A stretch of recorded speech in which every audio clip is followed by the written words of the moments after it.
Ayan, maulan na morning mga kabisik. So, mayroon tayong susubukan ayusin ngayon. Isang cleaner. So, cleaner na anong brand ito? Tingnan natin kung anong brand ito.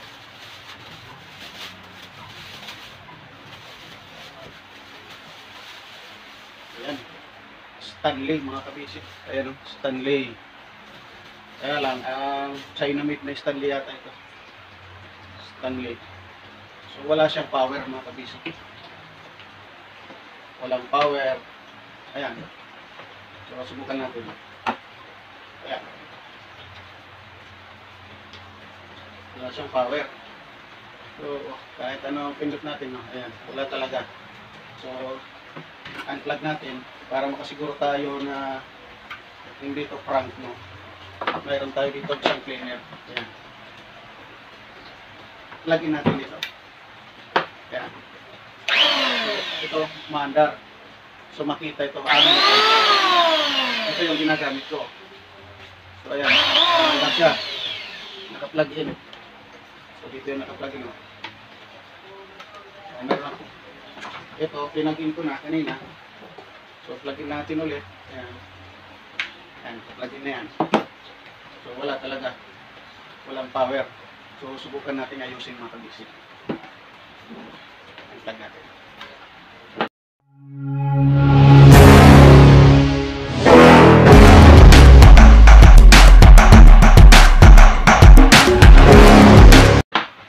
Buksan lang natin ito. Dahil walang reading talaga. Ayaw. So buksan natin.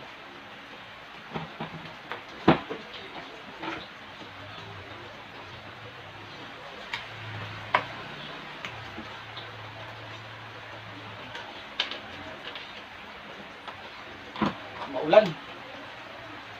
Maulan ngayong umaga.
So ayun mga kabisik, nabuksan na natin. So test lang natin yung kanyang motor armature kung may buo pa. So yung buo pa.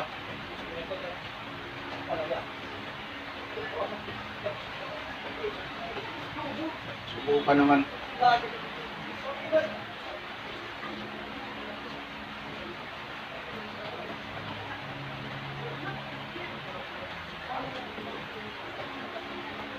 Mukhang okay pa naman, wala pa namang sunog.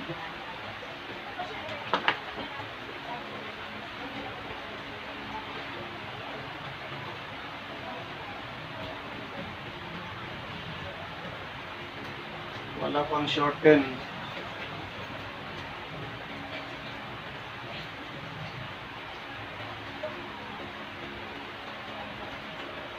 Okay pa siya. So, dito naman tayo sa kanyang switch. Dito tayo sa switch.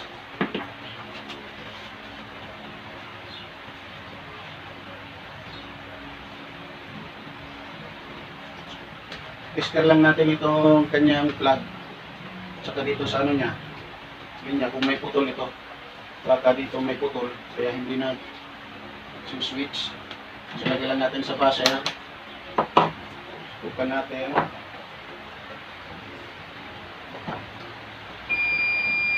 So, yung kabila. So, ibig sabihin, walang putol yung kanyang wire. So, sa switch naman tayo. Dito tayo.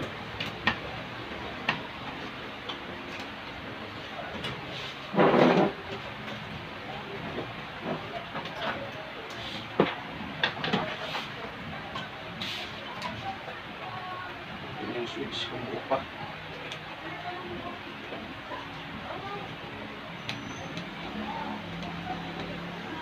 Parang switch yan yung sulat.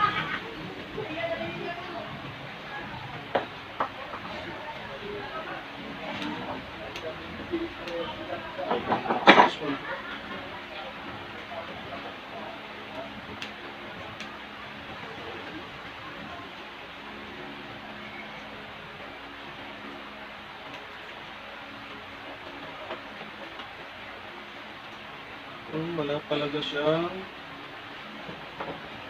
switch siguro yung sira nito. So baklasin lang natin. Tayo ng isang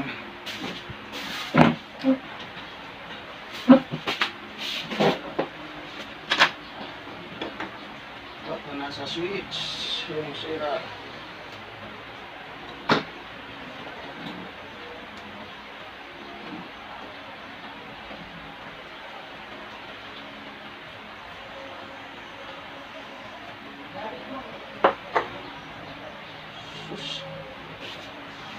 Makikita nyo, ayan o. Oh, putok yung capacitor. Ayan. So, isa na ito sa mga sira nating gagawin o. Ayan o. Putok yung capacitor. So, palit capacitor na ito. Mahirap nito kung walang available na capacitor na ganito. So, 0.22. 0.22 euro current. 275 volts. Hirapan tayong maghanap nito. 0.22.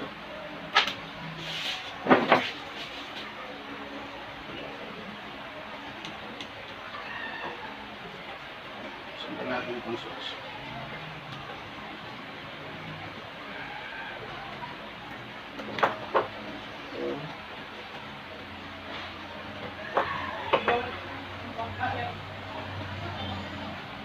So yung winding, tester natin yung winding. Ito yung nasa loob na winding. Tester lang natin kung buo pa. Times 100. Times 1 na.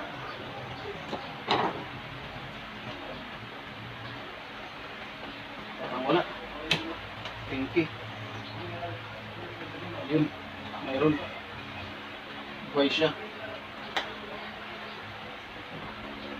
Tayo sa 20K.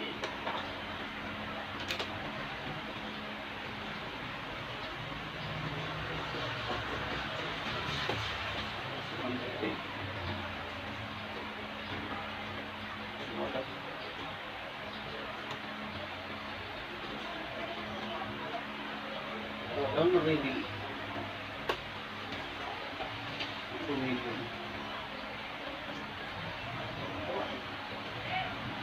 Nasa 1.4. 1.4.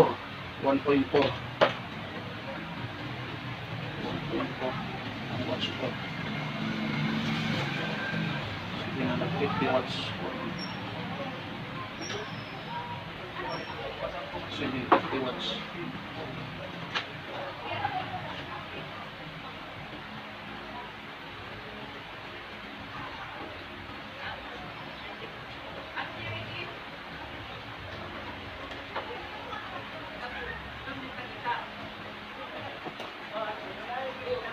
Ang ano. Pero buhay pa naman siya. Buhay pa naman.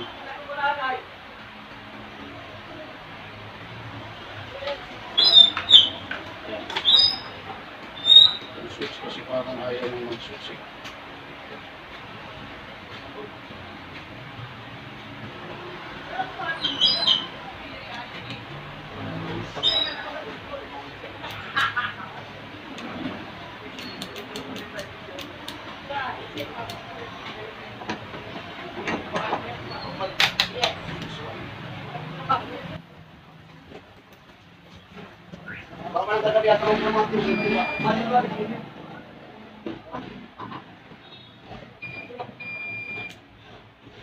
So okay pa yung switch.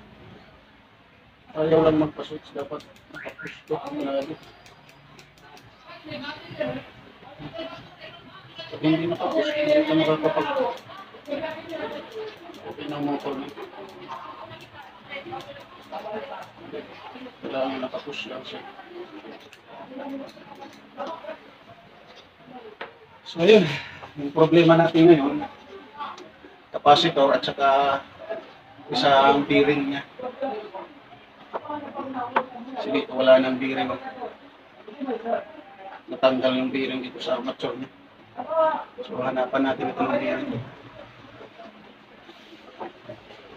Tapos muna tayo mga kabisik. Gagawa pa natin ito ng remedyo kung saan tayo makakuha ng bearing at saka yung capacitor. So balikan na lang natin ito kung sakaling makahanap na tayo. Ayan mga kabisik. So ayun mga kabisik, ano, nakahanap lang ako ng kapareho niya 0.22 na capacitor kasi putok na yung capacitor nito. Saka luma na ito, nagamit na pero medyo okay pa naman. Saka itong bearing na luma na rin. So subukan lang natin, ilagay lang natin ito kung makakaya pa niya, kung talagang aandar pa itong ating planer. Kasi nga sirang-sira na siya, no? Subukan lang natin, so ilalagay lang natin ito. Fast forward na lang tayo.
So ayun mga kabisik, nakikabit na natin yung capacitor niya dito sa switch. Ayan. Pati yung bearing, nakikabit ko na rin dito. For temporary lang ito kasi luma na, kailangan din palitan. Para lang makita natin na kung gagana nga siya. Kung hindi pa ito sira na pinapayo sa atin na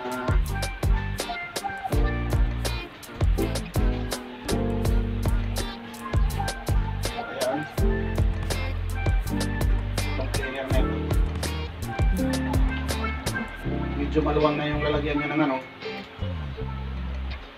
ng bearing dito, yung plastic na kain na. So lalagyan lang natin ng kaunting pangpasikip. Kaya lang, maghanap tayo, bibita lang tayo ng lata para lang medyo sumikip siya doon. Kasi nga, ayan, wala naman tayo ano, wala tayong pangdikit na itigas siya, kagaya ng epoxy, no? Pero matagal din yun eh, papatuyuin pa natin bago natin mag-testing. So para masubukan natin ito, maglagay muna tayo ng lata o temporary. Lagyan lang natin paikot para sumikip naman itong bearing doon. Kasi nga, masyado nang malaki yung awang ng butas nito. Kasi plastic nga ito. Ito, plastic yung holder niya ng bearing. Kalog na masyado, ayun. Kaya nasisira kasi pag planer mo, nang magagamit ka na ng planer na kahoy matigas, nakakalog siya. Kaya ganun nangyayari. So nagiging malaki na yung gap ng bearing niya sa holder niya. Ayun, subukan lang natin muna. Hahanap muna tayo ng lata.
Ayun, nakabit na natin. Hindi muna natin tatakpan to. Dahil susubukan lang natin naman kung umandar siya. Kapag umandar siya, okay na. So, mayroon na siyang bagong planer. Bagong ayos na planer. Sana. Tayo ng plug.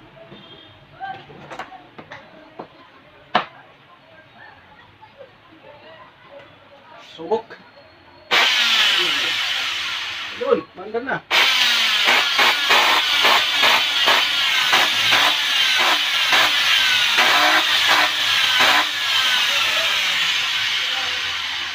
Nagawa natin mga kabisyo.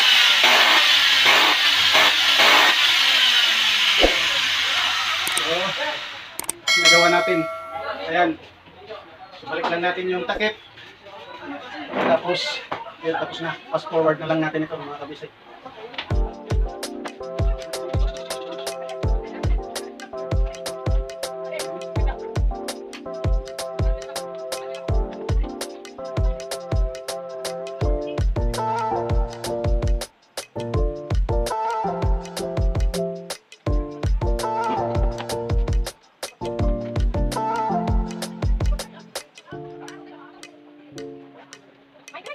Patakalay. Lumahod mo.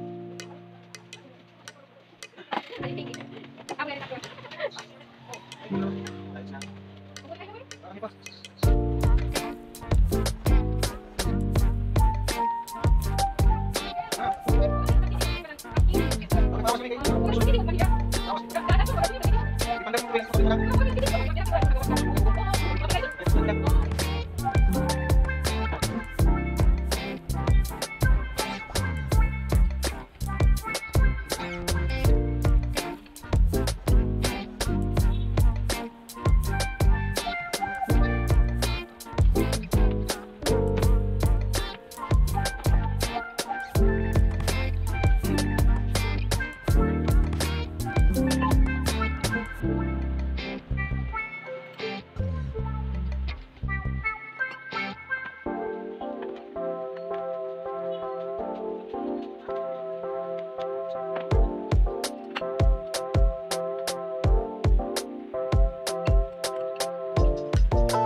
yun na mga kabisik. Ilagay na natin, buo na siya. So, plug na natin dito. Ayun.